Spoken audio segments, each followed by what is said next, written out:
In the previous video, which link is in the description, we have concluded that the Ukrainians could not eliminate the so-called Glushkovo rectangle marked with the purple lines because the Russians have managed to send enough troops through the continuously destroyed but rebuilt pontoon bridges over the river Seine. By the second half of September, it was time for the Russians to retain the initiative and start the process of destroying the Ukrainian salient. In this video, I will describe the battles surprisingly large scale and fierce happened in this phase of the operations. If you think my job worth it, I appreciate if you give this video a like or subscribe to my channel. If you have anything to add, I am more than happy to see it in the comments, but I must highlight that it is advised to watch this video till the end, because some of your questions can be clarified in the later parts. Now, let's start. In the last week of September, the Ukrainians have slowly but surely gave in to the pressure exerted by the continuous small-scale Russian attacks and retreated from the southern center part of the Glushkovo rectangle. The Ukrainians had only maintained a tiny cross-border foothold by the very end of the month. With this squeeze of the Ukrainian held territories, the Russians could finally provide the necessary space for their main effort against the Ukrainian salient. The Russians knew that they have to maintain the pressure on the Ukrainians, but they also had to wait for adequate reinforcements to arrive, mainly to the 155th Separate Guard Naval Infantry Brigade. They resolved this conflict by deploying small-scale infantry assault groups. The thorough explanatory video of this tactic also can be found in the description. However, after a week of these small recon by force missions, a battalion of the 200th Arctic Motor Rifle Brigade and a battalion of the 155th Naval Infantry Brigade managed to defeat the 1st Echelon Battalion battle positions of the Ukrainian 103rd Territorial Defense Brigade and significantly pushed them back until the line marked as enemy phase line 1st of October. Only the rapid deployment of the Ukrainian 501st Battalion of 36 Marines could save the situation. But it is still a significant Russian success, considering the fact for two battalions capturing an area this large is a task more than enough. For the next large-scale attack, the Russians required another 9 days of rest and regroup.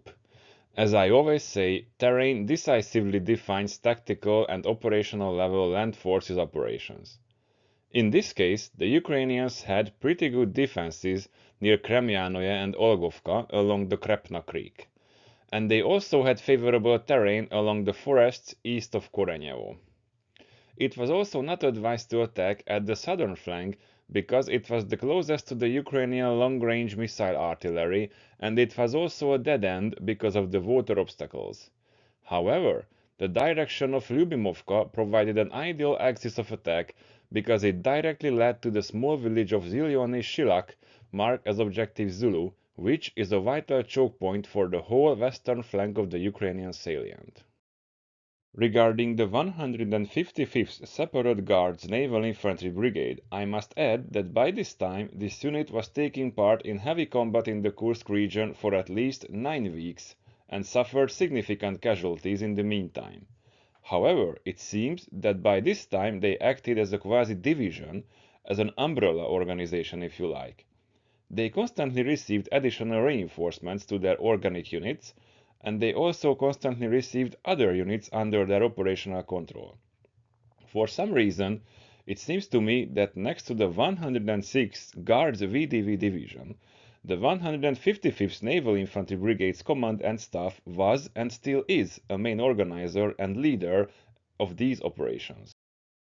On the 11th of October, the Russians launched their attack. One battalion of the 51st Guards VDV Regiment deployed a mechanized infantry company and captured the forest northwest of Lyubimovka. In close coordination with this, the 155th Naval Infantry Brigade deployed the whole battalion, and after a day of extremely intensive combat, they have captured Lyubimovka. The combat was so intense and chaotic that while the Russians lost at least 2 platoons, they also managed to capture a Ukrainian drone operator team, which means that the Russians could maintain an elevated operational tempo during this powerful attack. By the end of the 11th, The Ukrainians have managed to stop the Russians short of Objective Zulu, but they desperately needed reinforcements to really stop the Russians. The 12th of October seemed to bring an even bigger battle. On the 12th of October, the Russians gathered all their available forces in the sector, while the Ukrainians hastily tried to deploy more reinforcements into this critical sector. In the morning, the company of the 51st VDV executed a small-scale shaping attack which was beaten back, utilizing the high ground by the left flank company of the Ukrainian 41st Mechanized Infantry Brigades battalion present in the area. But the Russian main effort was still deployed towards Objective Zulu. The battalion of the Russian Marines gathered its still significant forces and attacked the defenses of the Ukrainian Marines, but the Ukrainians were prepared. The drone operators of the Ukrainian Marines and the adjacent 103rd Territorial Defense Brigade destroyed at least another platoon of the Russians. However, this could not have been enough to stop this attack. The Ukrainians carefully analyzed the terrain, and they realized that the small village of Novoivanovka lies on a gentle hill, which provides an excellent defensive position. Therefore, in close coordination with the drone strikes, they made contact with the first echelon of the attacking Russian battalion, but subsequently broke contact and withdrew towards their main battle positions on the hill. In perfect coordination with this, the Ukrainians launched their counterattack. To be honest, it should not have caused a surprise for the Russians, because it is a perfect textbook event. The Russians achieved a tactical breakthrough, and if they could have captured Novoivanovka, they could commence the exploitation phase. According to both Western and Russian field manuals, this is the time and place to deploy operational reserve battalions and stop the attacker at once. This is exactly what happened. The Ukrainians deployed a battalion of the 47th Mechanized Infantry Brigade, who have attacked the Russians from their front right flank, while they also deployed the 33rd Assault Battalion from the northeast.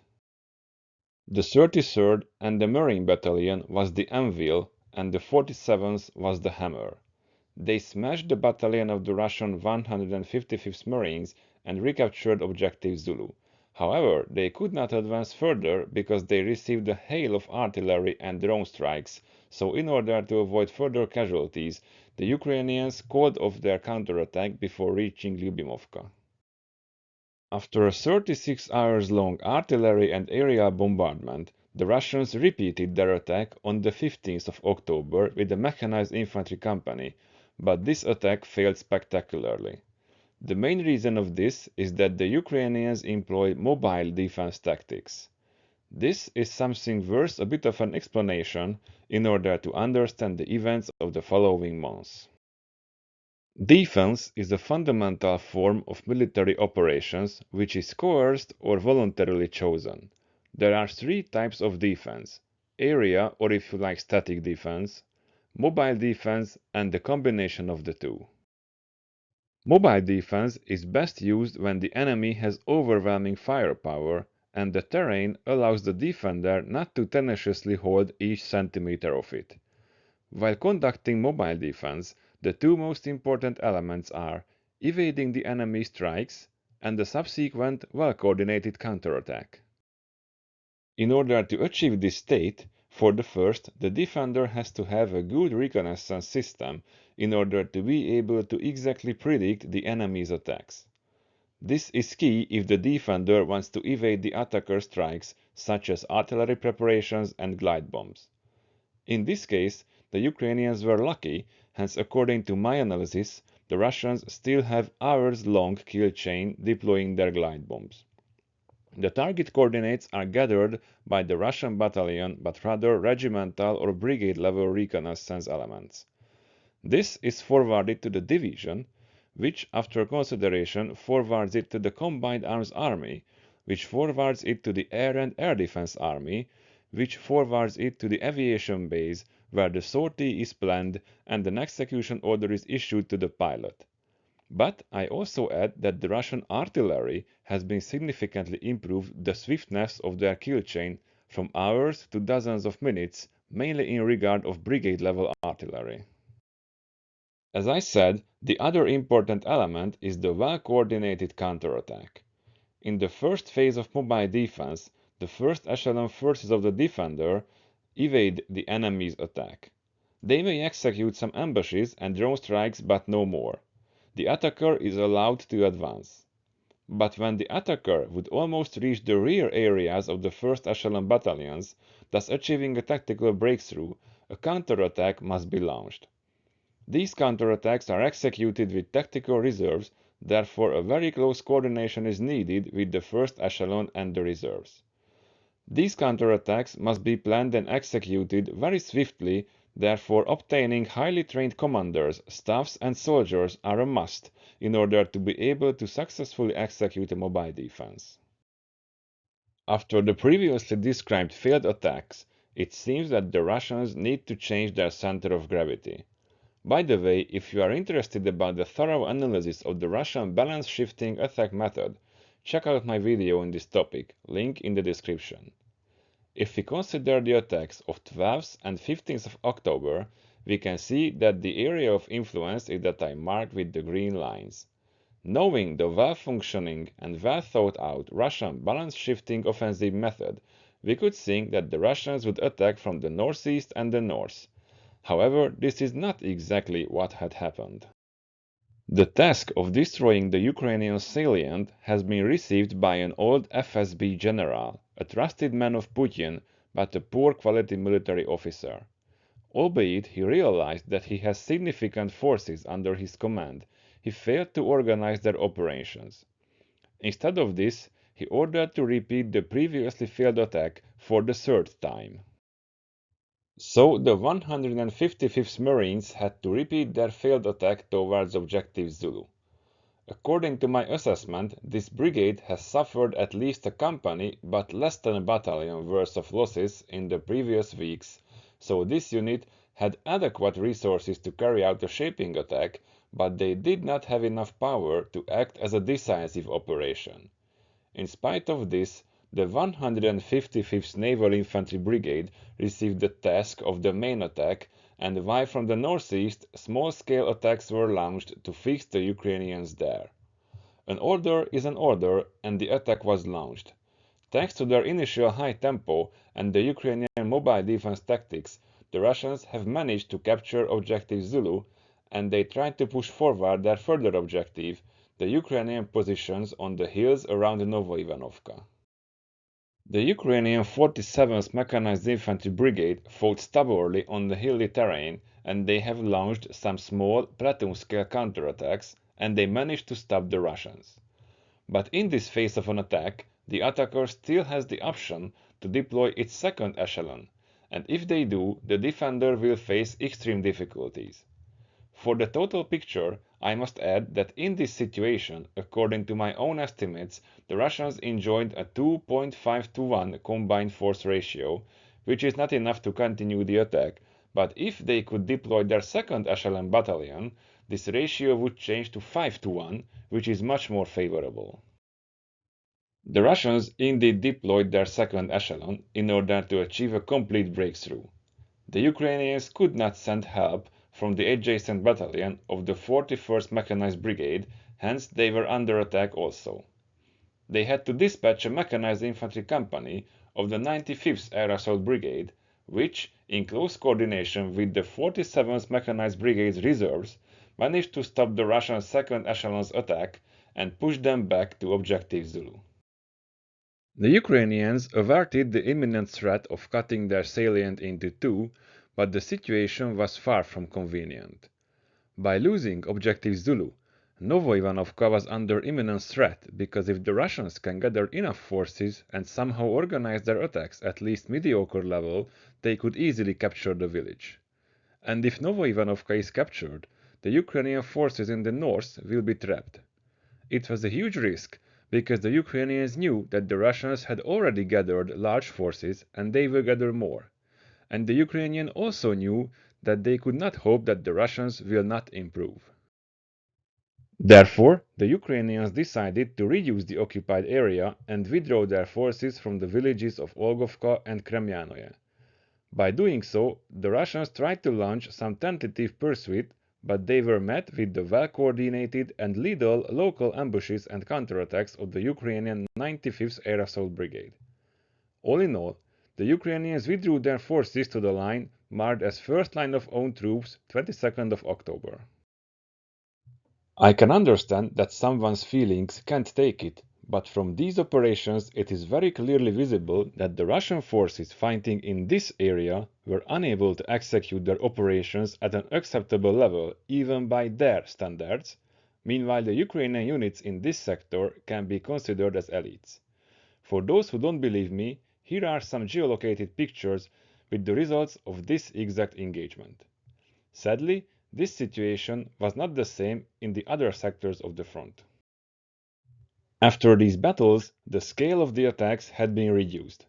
Both sides tried to execute small-scale attacks with units no bigger than a platoon in order to slightly improve their positions before an eventual decisive attack or before the muddy season would start.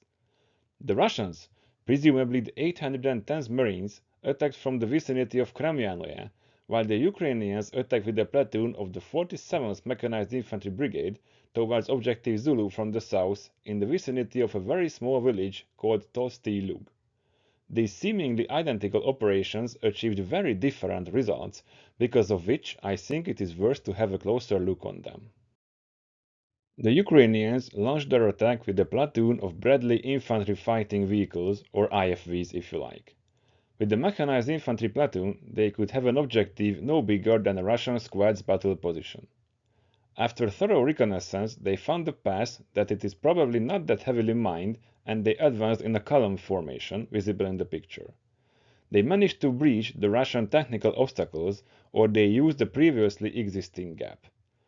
I would like to draw your attention to the approximately 70 meters gap between each IFVs. Maintaining this formation correctly in combat seems to be easy, but it is not. According to my assessment, these drivers and their commanders have months, if not years, of experience. After breaching the technical obstacles, the Bradleys deployed smoke grenades. For the first, it seems a stupid idea, because smoke can hamper the enemy's observation, but deploying smoke towards our own direction of attack also hampers us too. It is even more true if we consider that these smoke grenades are white phosphorus charges, which hamper not just normal but the thermal optics also. But if we continue with the analysis, we can see that after the smoke, the Bradleys turn a bit left, and from this moment, the smoke effectively covers their right flank. The lead Bradley launches at least one TOW or TOW anti-tank missiles against an unknown target. I highly doubt if there were any Russian armored vehicles in the tree line. The other logical option is that the TOW missile is also useful against concrete fortifications. If this is the fact, it means that the Russians have managed to build concrete fortifications, at least deploy some pre-built concrete pillboxes, which means that they can build complex defense fortifications at an extremely high speed. The other option is that this TOW was launched unnecessarily. Either way, the attack is continued. I would like to highlight that against the field manuals published before 2022, the Bradleys are maintaining the column formation. It is a clear sign that the commander of this attack have considered the threat of mines a much higher threat than the threat of Russian anti-tank missiles. In order to make this true, the Ukrainians had to employ very effective suppressive fire on the Russian trenches. This also requires not just careful planning, but good training and rehearsals in order to be able to execute in combat what has been planned before. While the Bradleys were in the mechanized assault phase, something interesting had happened. Another IFV, according to the sources, a BMP-2, opened suppressive fire from an interesting angle. I do not know if it was planned like this, but I consider it to be highly dangerous. But I also assume that it could be pretty effective. In my point of view, it was pre-planned, because when the Bradleys were closing in on the Russian trenches, they had begun to have an even larger blind spot just in front of them. This blind spot can be covered with the fire of an additional IFV. In this case, the coordination of fire and maneuver was very, very excellent. When I was a mechanized infantry captain, I would not dare to plan anything like this, only if I had very highly trained professionals under my command.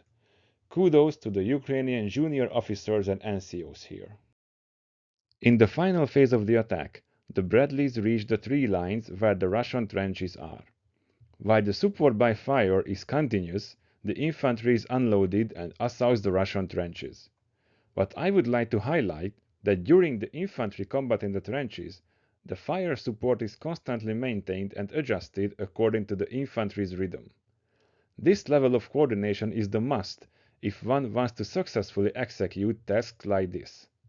Sadly, it is rather a rarity than an average in the armed forces of Ukraine, not speaking of other ex-Soviet, now NATO countries' armies.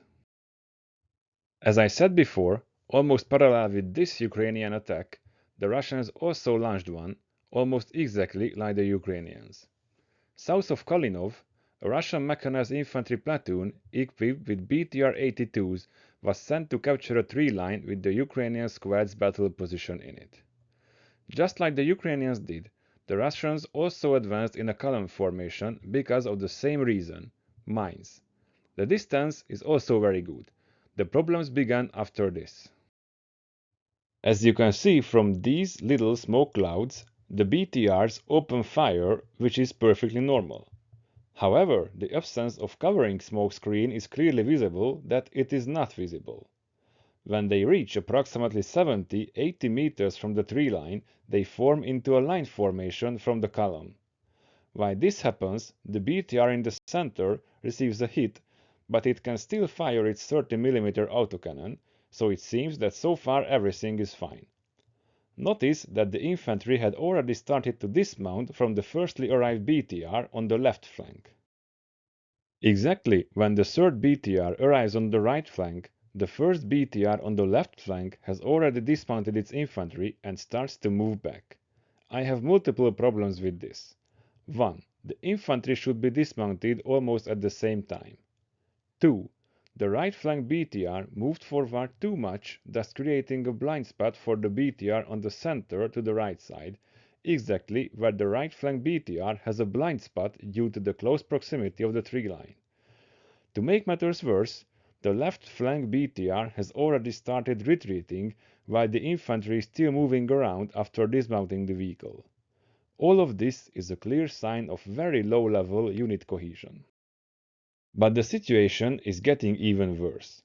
The lastly arrived 3rd BTR on the right flank still provides covering fire while the infantry is dismounting. But the BTR on the left flank is in full retreat while its infantry tries to catch it for a ride back. There is one Russian soldier left on the ground from dismount of that BTR, possibly dead or wounded. I assume that this casualty caused the Russians to flee. The BTR in the center is in a full swing retreat also, on a perfect way to crush that very unlucky soldier, while the center BTR's own dismounts are also in a full swing route. In this exact situation, the Russian platoon was routed after one casualty and one hit on one of their BTRs. With this comparison of the two attacks, I wanted to present you what really makes the difference. The forces deployed were almost the same. They both used adequate mechanized infantry tactics. But the Russians were lacking the cohesion and morale, which is a clear sign of poor training and even poorer leadership.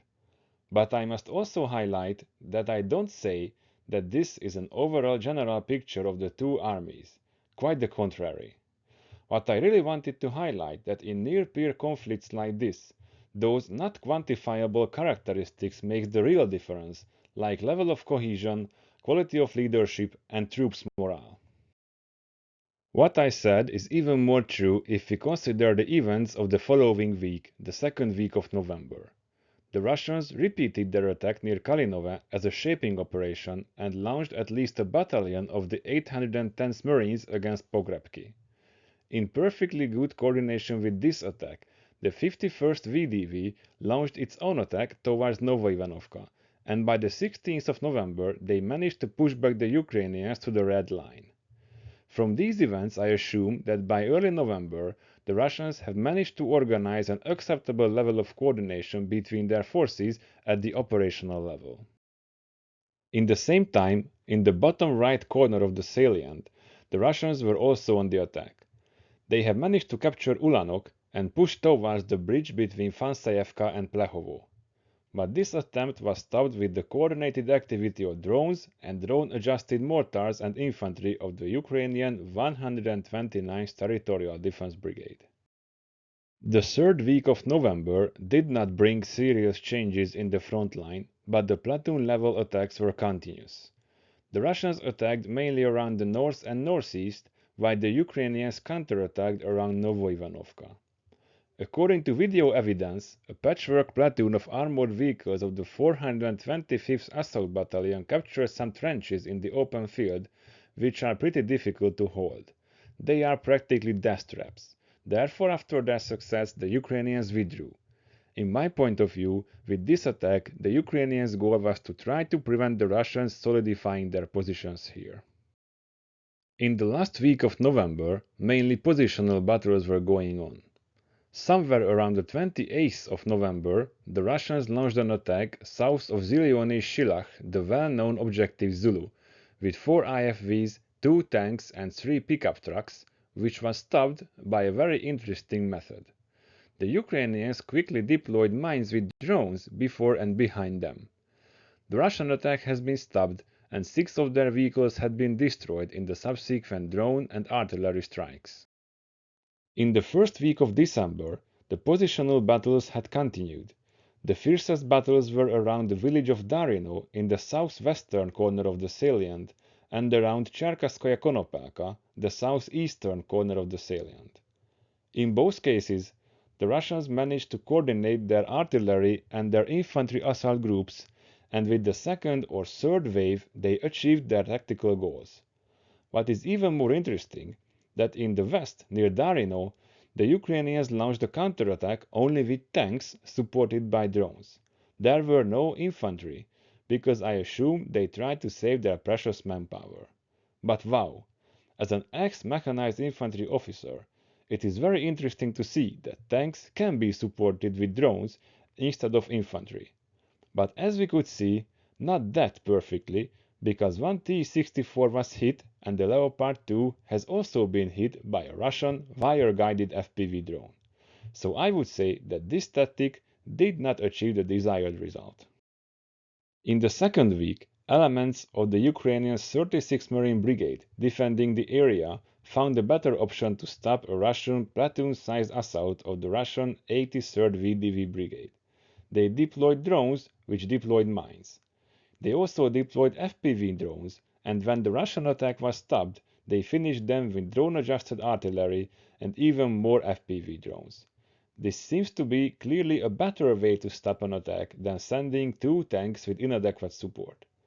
In the southeastern corner, the Russians have managed to capture the village of Plehovo after 2 months of unsuccessful attempts. What is also very important, that this is the first time when we received reports of North Korean infantry present in the area of operations. According to Ukrainian sources, they have been participated in a failed attack against the village of Malaya Lochnya. They suffered heavy casualties. They ignored their own wounded and Ukrainian defensive fires, but some of them managed to occupy the Ukrainian trenches in one sector, but later counterattacks eliminated them. There are no reports of prisoners being taken. Privately, both sides are talking about no prisoners being taken. The 82nd and 95th Air Assault Brigades were the defending units. By this week, most of the Ukrainian forces had been rotated.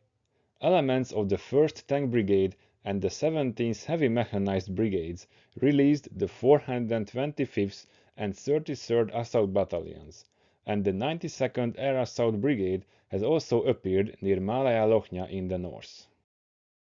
In the southeastern flank, the village of Plehovo was heavily attacked by the Ukrainians, but they failed to retake the village.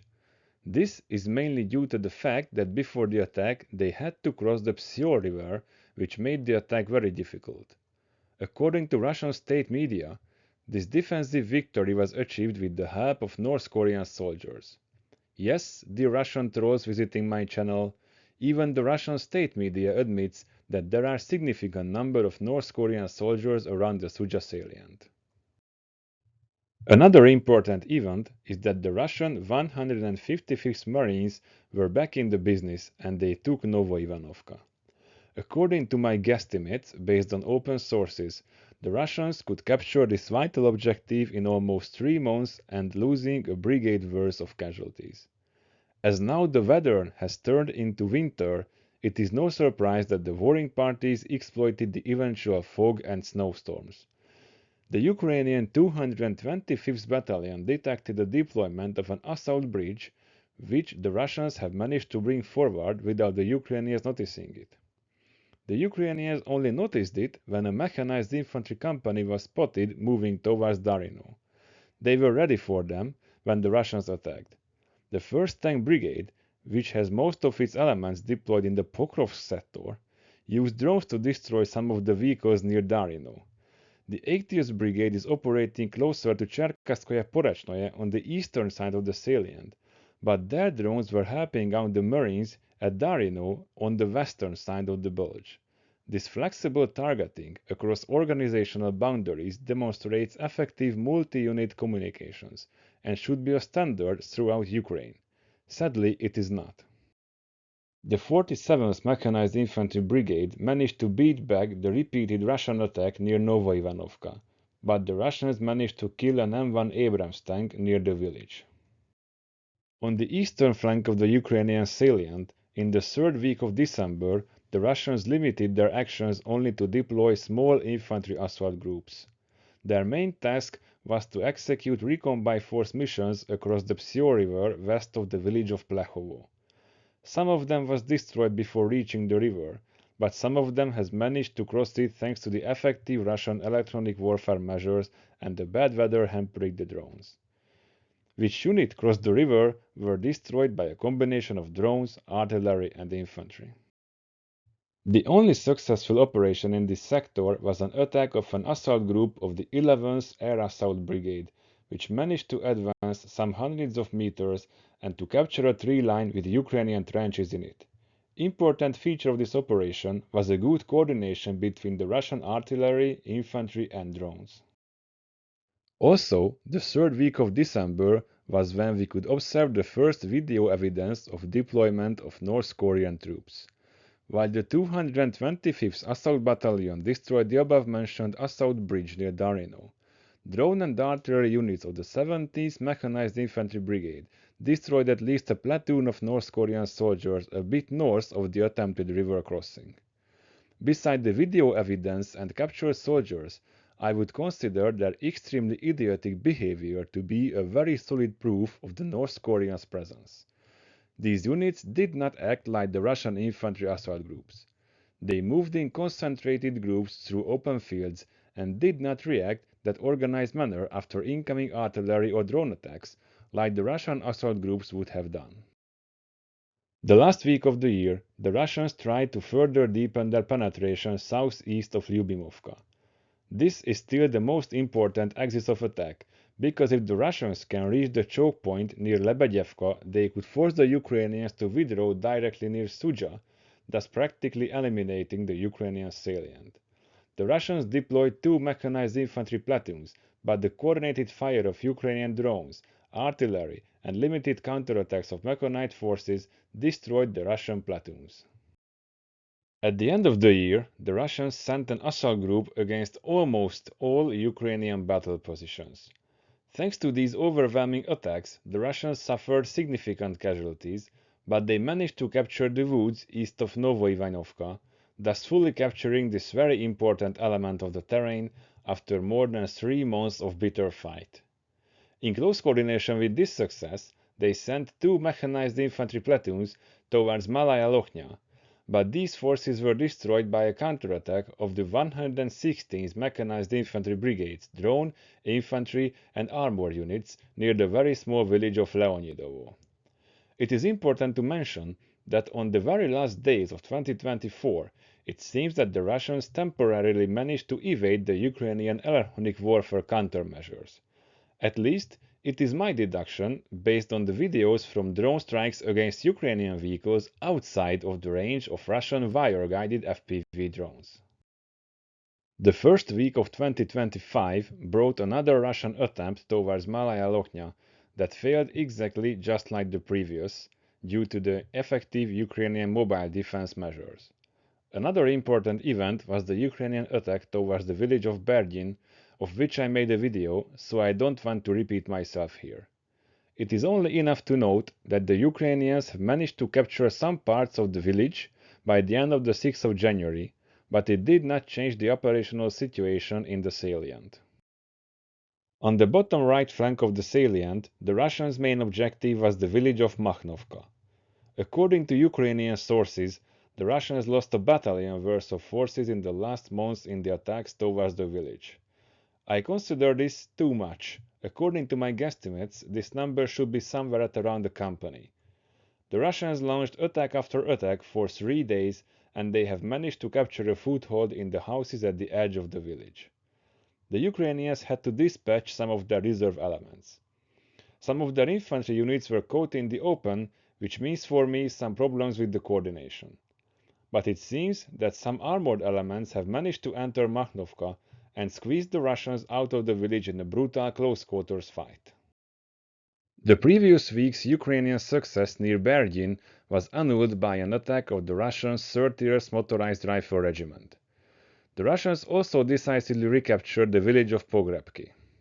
Near Ruskaya Porechnoye we could see a very cringe situation. A Striker APC ran out of ammunition, or it has all of its guns jammed, but seemingly there was no anti-tank weapons nearby, and the vehicle's crew decided to run over the poor North Korean soldiers in the open field. The main event on the left flank was the Russian attack by a mechanized infantry company towards Malaya Lochnia. But their misfortune led them to the mobile defense of the 47th Mechanized Infantry Brigade. The drones and drone-drop mines halted the attackers, and the mechanized infantry platoons attacked from the flanks in close coordination with the artillery and drone strikes. In vicinity of Makhnovka, the Russians tried to capture the village once more, but they spectacularly failed again.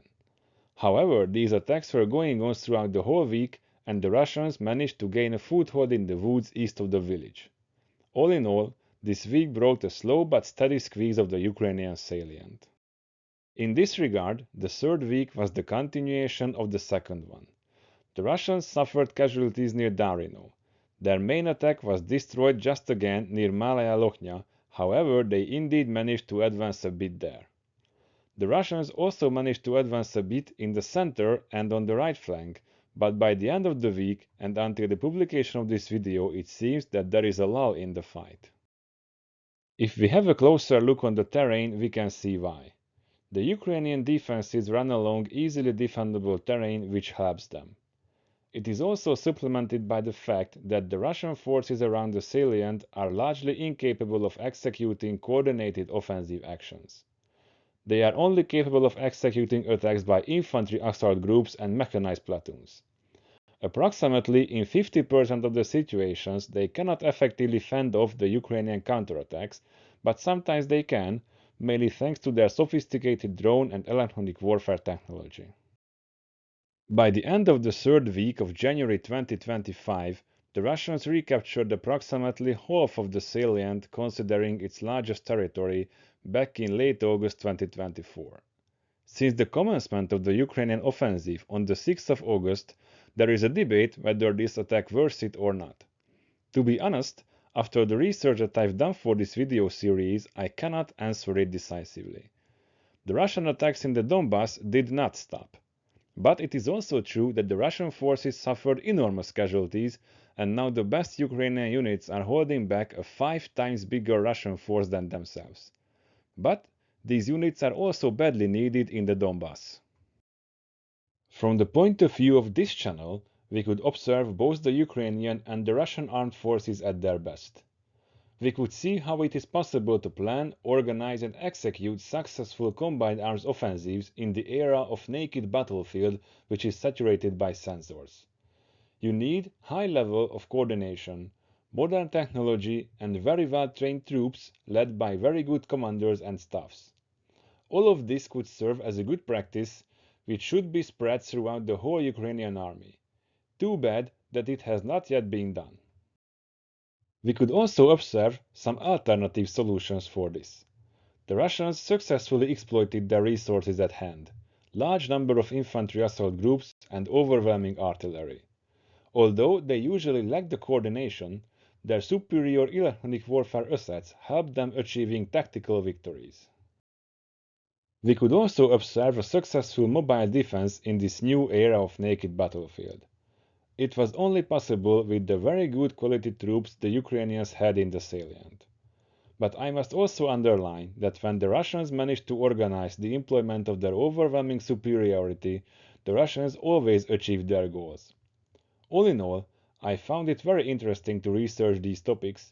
Too bad that thousands of people are dying meanwhile. Well, that is all that I could say about this area of operations. Of course, if any interesting development occurs, I will go back to this.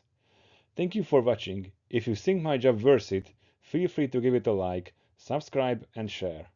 If you have anything to add, I am more than happy to see it in the comments. Thank you and see you soon.